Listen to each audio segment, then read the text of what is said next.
పెంపుడు జంతువు లేదా పక్షిని ఎలా కొనుగోలు చేయాలి? పూర్తి వివరాలకు చదవండి రేపటి సాక్షి దినపత్రిక. కొన్ని సందర్భాలలో ఆలస్యమైన అంతిమ విజయం సత్యానిదే.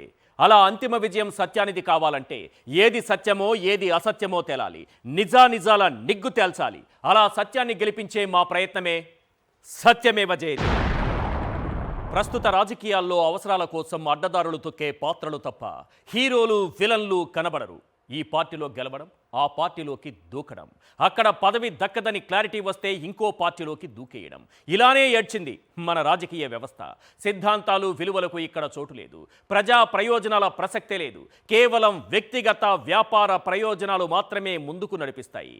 ఎన్నిసార్లు గోడ దూకినా జనాలకేమీ గుర్తుండదులే, ఎన్నిసార్లు జెండాలు ఎజెండాలు మార్చేసినా అనర్హత వేటేమీ పడదులే అన్న ధైర్యమే ఫిరాయింపు రాజకీయాలను మరింతలా ప్రోత్సహిస్తోంది. ఒక పార్టీ సిద్ధాంతాన్ని నమ్మి జనం ఓట్లేసి గెలిపిస్తే వారి నమ్మకాన్ని వమ్ము చేస్తూ తమ స్వార్థ ప్రయోజనాల కోసం వేరే పార్టీలోకి వెళ్లే నేతలను ఏమనాలి? ఈ మాత్రం దానికి ఎన్నికలు అవసరమా? గెలిచాక ఎలాగో పార్టీ మారే వాళ్లే కదా, ఆ మాత్రం దానికి ఎవరికి ఓటేస్తే ఏంటి అని ప్రజలు చేదరించుకునే పరిస్థితి ఎందుకు వచ్చింది? ఈ ప్రశ్నలతో పాటు ఫిరాయింపు రాజకీయాలపై ప్రధానంగా ఓ 10 ప్రశ్నలు వినిపిస్తున్నాయి. అవేంటో ఒక్కసారి మనం స్క్రీన్ పైన చూద్దాం. Yes, question number 1.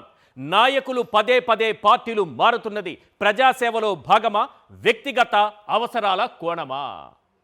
స్వార్థ ప్రయోజనాల కోసం అధికారం ఎక్కడుంటే అక్కడ జెండా పాతే నాయకులను నిలువరించే మార్గం లేదా? ఫిరాయింపుల నిరోధక చట్టంలో ఉన్న లొసుగులతో అనర్హత వేటు నుంచి నేతలు సులభంగా తప్పించుకుంటున్నారా? తప్పు అమ్ముడు పోతున్న వారిదేనా?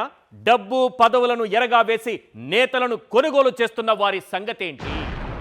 వ్యక్తిగత ఎజెండాలతో కండువాలు మార్చిన నేతలకు అవకాశాలు ఇస్తున్నంత కాలం రాజకీయాల్లో ఈ ఫిరాయింపులు ఆగవా?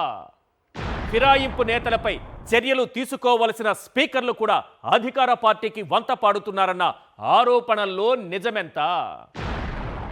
ఫిరాయింపు రాజకీయాలు ప్రభుత్వాలను కూలదోసే స్థాయికి, కొన్ని పార్టీల ఉనికి కనుమరుగు చేసే స్థాయికి ఎలా చేరాయి?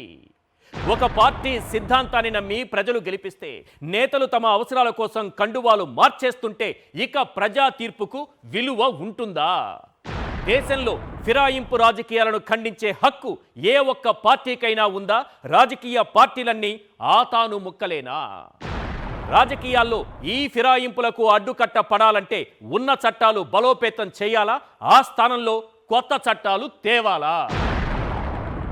ఒక విద్యార్థికి పరీక్షలో మీ నియోజకవర్గ ఎమ్మెల్యే ఏ పార్టీలో ఉన్నారు అన్న ప్రశ్న వచ్చింది.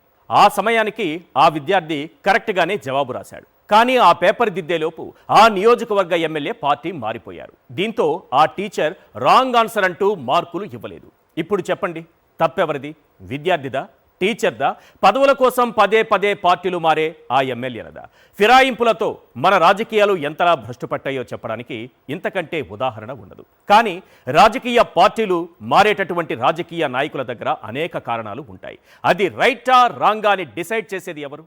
నేటి రాజకీయాల్లో ఒక పార్టీ టికెట్పై గెలిచి మరో పార్టీలోకి దూకే ఆయారాం గయారాముల సంఖ్య రోజుకు పెరుగుతోంది.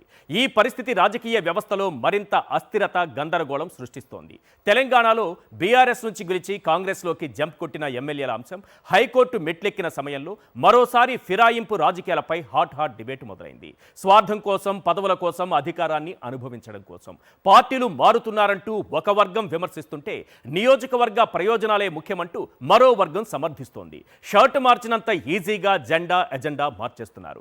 ఆశ్చర్యకరంగా కార్యకర్తలు కూడా వారి వెంటే నడుస్తున్నారు. కొందరు ప్రజలు కూడా వారిని సమర్థిస్తున్నారు. ఈ ఫిరాయింపు రాజకీయాలు ఎంత దూరం వచ్చాయంటే ప్రభుత్వాలనే కూల్చేంత, కొన్ని పార్టీల ఉనికి కనుమరుగు చేసేంత. మరి ఇంత జరుగుతుంటే ఫిరాయింపుల నిరోధక చట్టం ఉండి ఏం లాభం? ఈ చట్టం ప్రకారం సభకు నామినేట్ అయిన సభ్యుడు నామినేట్ అయిన తేదీ నుంచి 6 మాసాల తర్వాత మరేదైనా రాజకీయ పార్టీలో చేరినప్పుడు అనర్హత వేటుపడాలి. మరి ఇలా జరిగిన దాఖలాలు ఏవైనా ఉన్నాయా? ఇలా నాయకులు ఇష్టానుసారంగా జెండాలు మార్చేస్తుంటే ప్రజా తీర్పుకు విలువ ఎక్కడ ఉంటుంది? ఇప్పుడు ఏ పార్టీ అయితే బాధిత పార్టీగా ఉంటుందో భవిష్యత్తులో అదే పార్టీ ఫిరాయింపులను ప్రోత్సహిస్తుంది. ఇప్పుడు ఏ పార్టీ అయితే బాధిత పార్టీగా ఉంటుందో గతంలో అదే పార్టీ ఫిరాయింపులను ప్రోత్సహించి ఉంటుంది. రాజకీయాల్లో పార్టీ ఫిరాయింపులు సహజం, ఇందులో తప్పేమీ లేదు అనేంతలా వ్యవస్థ మారిపోయింది. ప్రజాస్వామ్యంలో ఇది కరెక్టేనా? ఫిరాయింపుల నిరోధానికి కొత్త చట్టాలు తీసుకురావాలా? ఉన్న చట్టాల్లో మార్పులు తేవాలా? లేదా ఇలాంటి చట్టాన్ని పూర్తిగా ఎత్తేయాలా? ప్రజాస్వామ్యం పరిధి వెళ్ళాలంటే, ప్రజా తీర్పు శాశ్వతంగా నిలవాలంటే ఏం చెయ్యాలి? ఈ అంశంపైనే మనం ఇప్పుడు సత్యమేవ జయతే కార్యక్రమంలో చర్చించబోతున్నాం.